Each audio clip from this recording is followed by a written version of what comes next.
Welcome back to the Toffee Blues, your source for all things Everton. I'm Ollie Hayes, and today I'm bringing the extra time match review for Everton 1, Arsenal 1. A very hard 4 point for Everton in the Saturday lunchtime kickoff at Goodison Park. Let's get straight into it with my thoughts from the game. And we'll start with the starting 11. And I did have actually a feeling before the game that a start was on the horizon for Tim and maybe not in this game in particular, but in the upcoming fixtures in the coming weeks, we've got a pretty congested fixture list. So I did kind of expect Tim Iroegbunam to come on. I think he had a decent cameo in the Merseyside derby when he came on late on there at Anfield. But on the other hand, I was quite surprised to see Iliman Ndiaye on the starting lineup team sheet. I was also happy to see it, but I was quite surprised considering he did have that strapping on his knee when he came on at Anfield, and he didn't really look fully up to fitness. But obviously, we got more than enough out of him on Saturday. But we'll get into that shortly. Other than that, there was no real shocks. Obviously, Mikolenko coming out of the team who was injured, and Nathan Patterson doing a shift at left back. Somewhere that he's not played a lot. I don't think he's played at all. Obviously, he's a natural right back, so seeing him in at left back was a little bit of a shock. But apart from that, it was pretty standard. It was a very Moyes team to set up against a very decent outfit that were coming to Goodison Park in Arsenal. It was a very Moyes-like team, obviously with Jake O'Brien at right back and things like that. But we'll start into the first half, and it was a pretty eventful opening few minutes. Pretty uneventful opening few minutes. Not a lot. Not a lot going on. Obviously, I always expected us to maybe absorb a lot of Arsenal's pressure early doors. But the best moment in that first half, in my opinion, was obviously coming on the 9th minute, where every corner of Goodison Park sang Super Kev Campbell's name, obviously in honour of the number 9 playing for Everton. It was just a lovely moment between both sets of fans. Obviously, a very fitting send-off for the last game at Goodison Park between Everton and Arsenal. It was great to see both sets of fans come together. But that being said, the first half carried on. Jake O'Brien went into the box strangely after a VAR check. I'm not so sure how that one works. I thought that VAR could only be used for red card offences. But that being said, Jake O'Brien went into the book. But the first goal of the game actually came on 34 minutes through Arsenal's attack. A little bit of a mix-up in the midfield between Idrissa Gana Gueye and Jake O'Brien, I think it was. Obviously, Sterling was pretty quick on the breakaway, finding Leandro Trossard in the Everton box, and he found the corner very, very well. It was very well taken, in my opinion. A very good finish by Leandro Trossard. He always seems to score against Everton somehow. Even when he was at Brighton, he always used to affect games against Everton. I remember the Luca Dean own goal in the 3-2 defeat down there with, again, a little bit of VAR controversy in that game with Michael Keane and Neil Maupay. I always remember Trossard being very, very difficult to contain for a defender. And again, he showed once again that he is a very, very decent player. He's a top player in the Premier League, and he took his chance very, very well. But that was kind of it for the first half. Obviously, the first half ended with us going into the halftime break 1-0 down. I felt that we were still massively in the game. We were defending very, very well. It was just a very well worked Leandro Trossard finish that undid us. But apart from that, there wasn't very many chances for Arsenal in that first half, but it was obviously going to take something monumental to come back in a game where Arsenal were slow in the tempo all the time. The second he got that goal, the dark arts, I think that Mikel Arteta likes to call it, they were rife in the Arsenal team. They were going down, wasting time wherever they could. I think a lot of people will criticise Arsenal for that, but in a modern game where every inch and every moment in every game counts. I think you have to take your hat off to Mikel Arteta because he does whatever he can to get over the line, even though it's not pretty. He does whatever he can. But at half time, speaking of Mikel Arteta, he brought on Bukayo Saka and Gabriel Martinelli at half time. I think it was for Leandro Trossard and Raheem Sterling. So again, two changes there, which they do strike fear into the opposition, no matter how much you want to deny it.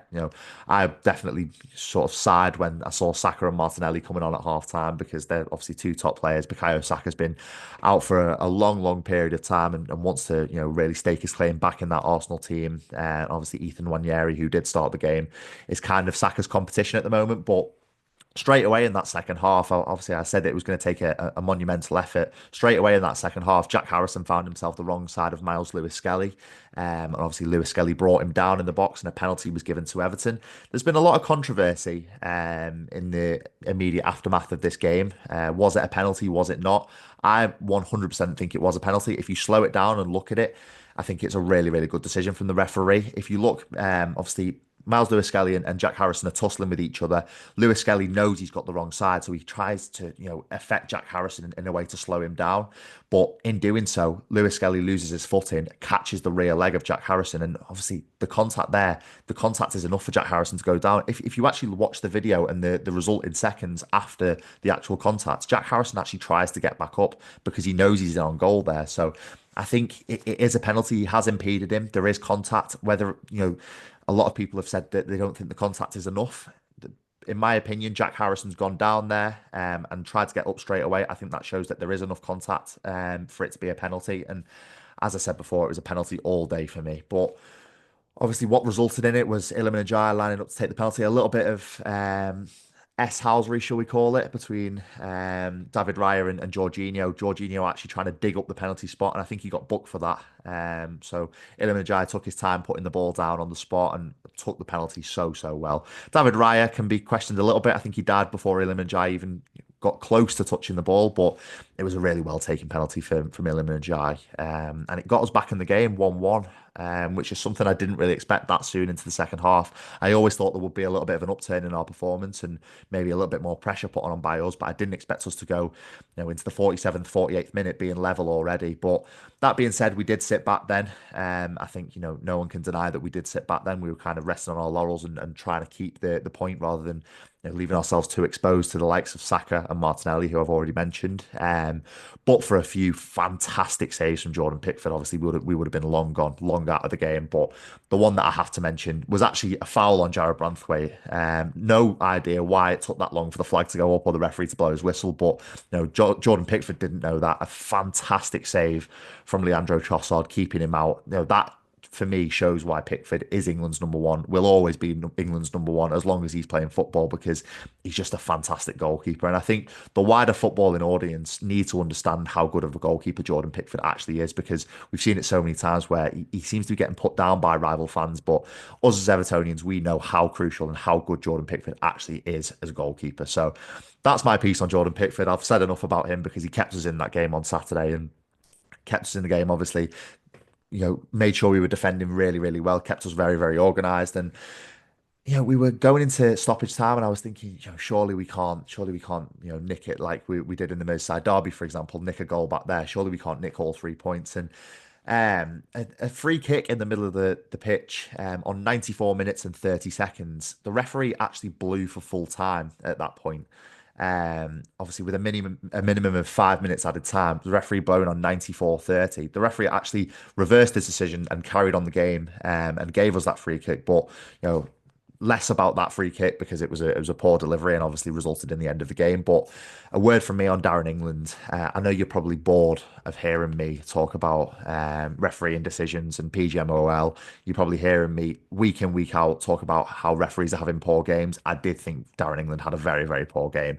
Just in general, I thought he was very, very poor. Some of the decisions, just like the marginal decisions that you'd expect to go Everton's way, that were kind of blatantly obvious, he kind of let them go, and I think he didn't have control of that game, in my opinion. So, again, that's enough from me about referees, because you're definitely all bored of hearing me wax lyrical about referees. I think you're probably bored about every single fan in the country waxing lyrical about referees and how poor they are in some games. And, no doubt there'll be some apologies from PGMOL in the coming weeks for, once again, horrendous refereeing performances. But that's just my opinion. But obviously, as we know, the game ended 1-1. A very valiant effort from the Blues to come away with a point from this game. Obviously, Arsenal were far the superior side on paper, but it shows that, I've said it so many times with David Moyes, he's just instilling that attitude that we can go into games and expect to come out of it on the other side with a point or all 3 points. I think it's a massive mentality shift in the squad, which we've not seen for so long. But obviously that point takes us up to 35 points, I think, level with West Ham, who are in 16th. And I think only a couple of points off Spurs and 3 points off Manchester United. So again, we're in and around there. It's something that we probably didn't expect 3 or 4 months ago at the turn of the year, to be in and around the likes of Manchester United and Spurs. So it's something that's positive. Obviously, it shows that David Moyes has really had this Everton squad turn a corner. But going into my standout performers now, just before we wrap up this video, for me, it has to be Iliman Ndiaye. He's the one that is, completely stand out for me. I said at the start of this video that I was surprised to see him start, but also I was so happy to see him start, because he was sort of back to himself, back to his own little self, where he's so like resilient on the ball. He manages to come out of the tightest of spaces with the ball sometimes, and it's great to have him back on the pitch because again we've seen how crucial he is. Just in that Arsenal game alone, we've seen how crucial he is to this Everton side. So long may it continue. Obviously, on to Nottingham Forest on Saturday afternoon, 3 o'clock at the City Ground. Looking forward to that one. Fingers crossed we can go there and put in another decent performance and come away with a point or even all 3 points at the City Ground. But obviously that one's going to be a tough game going to Nottingham Forest, who are a high flying in the Premier League. But that is all from me today. Let me know in the comments your thoughts on the Arsenal game. Do you think I was too harsh on anyone? Do you think I was too lenient on Iliman and Jai? Let me know all your thoughts on it. Obviously, as I said before, a tough game on Saturday, but no doubt we'll give it another decent performance. But that is all from me today. Make sure you like, comment, subscribe, and I'll speak to you soon.